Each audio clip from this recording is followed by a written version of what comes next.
దాని తర్వాత ఇంకా ముందుకు పోతారు. సరిగ్గా ఎన్నికలకి నెల రోజుల ముందు ఈనాడు ముందుకు వస్తుందన్నమాట. 21/4/2024 ఒక ఎకానమిస్టును పట్టుకొస్తారు. ఆయన ఎకానమిస్ట్ అని చెప్పి ఒక బిల్ల తగిలిస్తారు. ఆయనకు తగిలిచ్చి రాష్ట్రం రుణాలు ఏకంగా 14 లక్షలు అని ఆయనతో చెప్పించేసేస్తారు. చూస్తూ ఉంటే గమనిస్తూ ఉంటే మీ అందరికీ అర్థమవుతుంది. 10 పోయింది, 11 వచ్చింది, 11 పోయి 12.5 వచ్చింది, 12.5 నుంచి ఏకంగా 14 లక్షలకి వెళ్ళిపోయినారు. ఎన్నికలకు అంతా 21/4/24 ఎన్నికలకు ముందు. ఎన్నికల దగ్గరికి వచ్చేసరికి ఒక పద్ధతి ప్రకారము ఒక విషియస్ క్యాంపెయిన్, అబద్ధాల క్యాంపెయిన్. 14 లక్షల రాష్ట్ర రుణాలు ఏకంగా 14 లక్షల కోట్లను ఆయనతో చెప్పించేసేస్తారు. ఈనాడు దాన్ని ప్రచురణ చేస్తాడు పెద్దగా. మిగతా వాళ్ళంతా కూడా దాన్ని అందుకుంటారు. నిజంగా అధికారంలోకి వచ్చిన తర్వాత కూడా మళ్ళీ చంద్రబాబు నాయుడు గారి తప్పుడు ప్రచారం ఆపల, ఇంకా కొనసాగుతారు. ఎందుకంటే అప్పటికైతే ఎలక్షన్లు అయిపోయినాయి. దాని తర్వాత మళ్ళీ ఇంకా చంద్రబాబు నాయుడు గారిని ప్రశ్నిస్తారు.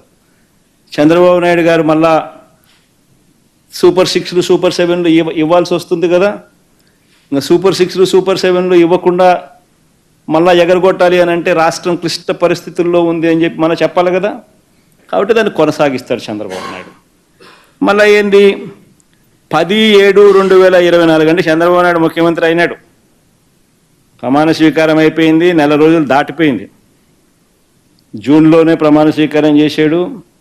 జూన్ 4 ఎన్నికల రిజల్ట్స్ వచ్చాయి. ఇది 10/7/2024 చంద్రబాబు నాయుడు అధికారంలోకి వచ్చిన తర్వాత ఆర్థిక శాఖ రివ్యూ చేస్తూ రాష్ట్రం అప్పుడు 14 లక్షల కోట్లు అని చెప్పి లీక్ ఇస్తాడు.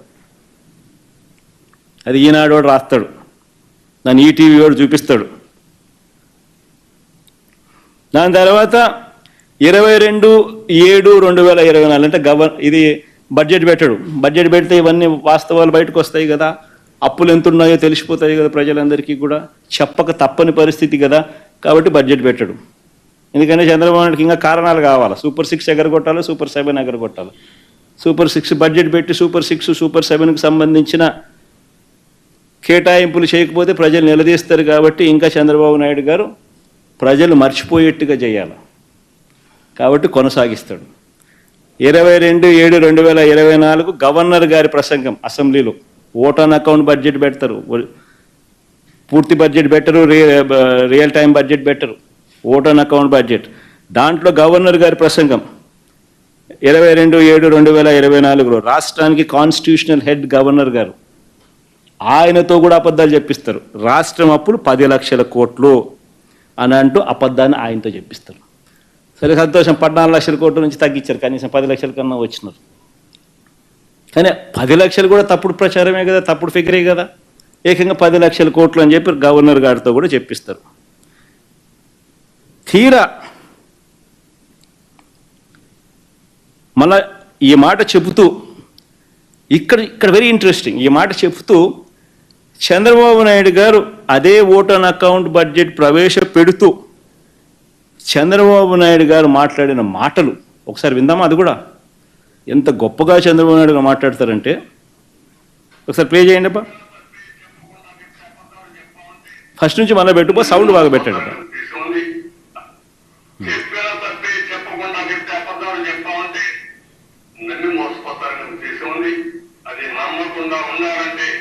మనం కూడా బాధ్యతగా ప్రజా చైతన్యం తీసుకొస్తే ఇలాంటి సమస్యలకు ఒకే దేవుడు, అది ప్రజా చైతన్యం అని కూడా మీ అందరికీ బాధ ఉంది, ఆవేదన ఉంది. మనం ఆవేదించాం, సూపర్ 6 చెప్పాం, చూస్తే భయం వేస్తాం, ముందు కదలలేకపోతాను. ఈ విషయాలు రాష్ట్ర ప్రజానికి కూడా ఆలోచించాలి, సీరియస్ గా ఆలోచిస్తే తప్ప ఈ సమస్యగానే ఎప్పుడు ఉంటుంది. ఏ నాయకుడు పబ్లిక్ లైఫ్ ఉండే నాయకుడు ప్రజాతీయంలో నాయకుడు ఉన్న నాయకుడు బాధ్యతగా ఉన్నారు. మన ట్రస్టీ కాదు, చెప్పిన తప్పే చెప్పకుండా చెప్పాలని చెప్పాలంటే చంద్రబాబు నాయుడు గారు గవర్నర్ చేత అబద్ధాలు ఆడిచ్చి అదే దాంట్లో ఆయన ఏమంటాడు, ఆవేదనగా ఉందంట. ఎందుకనంటే ఆయన చేయలేకపోయే పరిస్థితులు ఉన్నాయంట రాష్ట్రంలో. ఏమన్నాడు, మళ్ళీ ఒక్కరో ముందుకు వచ్చి పెట్టు ఒకసారి, అది భలే ఇంట్రెస్టింగ్గా అంటాడు. ఇలాంటి సమస్యలకు అది ప్రజా చైతన్యాన్ని కూడా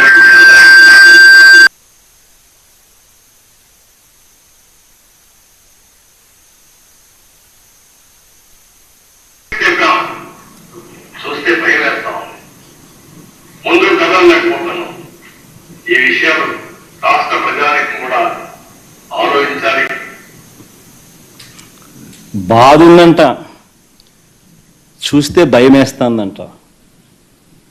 అసలు ఎక్కడ ఈ అబద్ధాలు అంటే, ఒక పద్ధతి ప్రకారము సూపర్ 6లు సూపర్ 7లు అన్నది ఇక తెరమరుగు చేయించే కార్యక్రమం.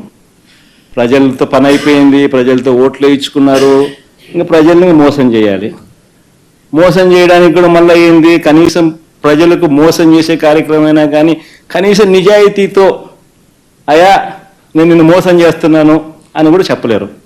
మళ్ళా దానికి జగన్ కావాలా, ఎవడో ఒకరి ముందు ఏలైతే చూపించాలా. కాబట్టి మళ్ళీ దానికి ప్లాట్ఫామ్ సెట్ చేస్తూ ఉన్నారు. బడ్జెట్ పెడితే ఎక్కడ నిజంగా అప్పులు ఎంత ఉన్నాయో, రాష్ట్రానికి ఎంత అప్పులు ఉన్నాయో చూపించాలి, తెలిసిపోతుంది.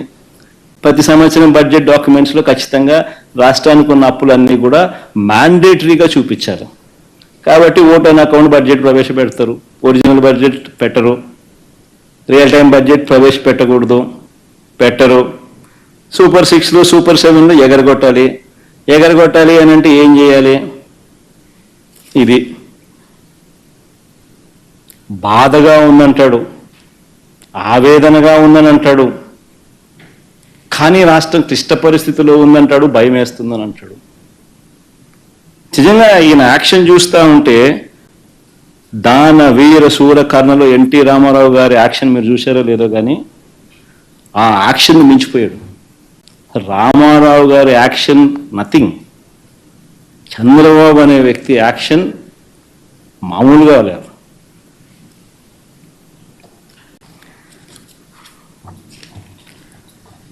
నిజంగా ఆశ్చర్యం కలిగించే విషయాలు ఇవన్నీ కూడా నేను ఏదైతే చెప్తా ఉన్నా. ఇప్పుడు తీరా రాష్ట్రానికి అప్పులు ఎంత ఉంటాయి? ఇప్పుడు బడ్జెట్ ప్రవేశపెట్టినారు కదా, వాళ్ళ బడ్జెట్ డాక్యుమెంట్లే చూద్దాం. వాళ్ళు ప్రవేశపెట్టిన బడ్జెట్ డాక్యుమెంట్ 2024-25. మరి ఇంత బిల్డప్ ఇచ్చినారు, ఇంత పద్ధతి ప్రకారం పథకం ప్రకారం బురద జల్లే కార్యక్రమాలు చేసినారు, ఆర్గనైజ్డ్ క్రైమ్ చేసినారు. ఈ ఆర్గనైజ్డ్ క్రైమ్ నేపథ్యంలో నిజంగా వాళ్ళు ప్రవేశపెట్టిన బడ్జెట్ డాక్యుమెంట్లో రాష్ట్రానికి సంబంధించిన అప్పులు ఎంత ఉన్నాయి ఒక్కసారి చూద్దాం. వాళ్ళ బడ్జెట్ డాక్యుమెంట్స్ని ఒకసారి చూపించాము. ఒకసారి బడ్జెట్ డాక్యుమెంట్ ఇది పేజ్ నెంబర్ 14, పేజ్ నెంబర్ 16 స్వయంగా చంద్రబాబు నాయుడు గారు ప్రవేశపెట్టిన వాళ్ళ రాష్ట్ర బడ్జెట్ డాక్యుమెంట్స్. దీంట్లో ఒక్కసారి గమనిస్తే పబ్లిక్ డెట్ 2018-19 నాటికి పబ్లిక్ డెట్ అంటే అప్పులు, ఇక పబ్లిక్ డెట్ 2018-19 నాటికి 2,57,509 కోట్లు. అంటే ఆయన దిగిపోయే నాటికి 2,57,000 కోట్లు గవర్నమెంట్కి సంబంధించిన అప్పులు.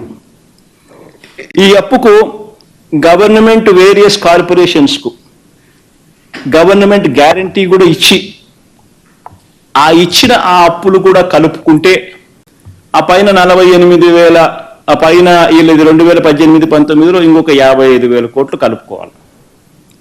అంటే గవర్నమెంట్ అప్పు, గవర్నమెంట్ కార్పొరేషన్లకు సంబంధించి గ్యారంటీ ఇచ్చిన అప్పులు, which actually becomes the det of the state government. అంటే గవర్నమెంట్ స్వయంగా తీసుకున్న అప్పులు, గవర్నమెంట్ పూచీపడ్డ అప్పులు, ఈ రెండు డెట్ అంటారు. ఈ రెండు డెట్ చూస్తే చంద్రబాబు నాయుడు గారు దిగిపోయే నాటికి 2,57,000 కోట్లు ప్లస్ ఈ 55,000 కోట్లు, అంటే 3,13,000 కోట్ల రూపాయలు చంద్రబాబు నాయుడు గారు దిగిపోయే నాటికి అప్పులుంటే, మా ప్రభుత్వం వచ్చేసరికి ఆ అప్పులు వీళ్ళు చూపించిన దాని ప్రకారమే 4,90,000 మా ప్రభుత్వం దిగిపోయే నాటికి గవర్నమెంట్ అప్పులు 4,91,774 కోట్లు ప్లస్ గవర్నమెంట్ పూచీపడ్డ అప్పులు 1,54,000 కోట్లు. అంటే రెండు కలిపితే 6,46,000 కోట్ల రూపాయలు.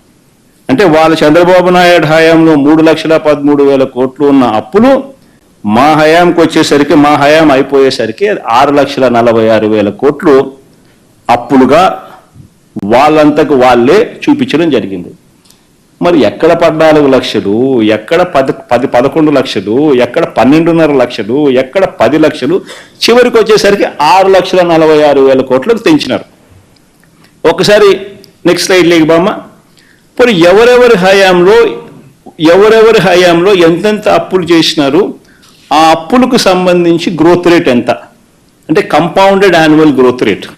ఇది వెరీ ఇంపార్టెంట్. అంటే ఎవరి హయాంలో కూడా సగటున అప్పుల వార్షిక వృద్ధి రేటు ఎంత, కంపౌండెడ్ యాన్యువల్ గ్రోత్ రేట్ ఎంత అని చూస్తే చంద్రబాబు నాయుడు గారు అధికారంలోకి వచ్చే నాటికి 1,32,000 అప్పులు రాష్ట్ర ప్రభుత్వానికి ఉంటే చంద్రబాబు నాయుడు గారు అధికారం దిగిపోయే నాటికి 3,13,018 కోట్లు అప్పులు. అంటే కంపౌండెడ్ యాన్యువల్ గ్రోత్ రేట్ అంటే అప్పుల సగటు వార్షిక వృద్ధి రేటు 19.54%. ఆయన హయాంలో ఆయన అప్పులు చేస్తే మా 5 ఏళ్ల కాలంలో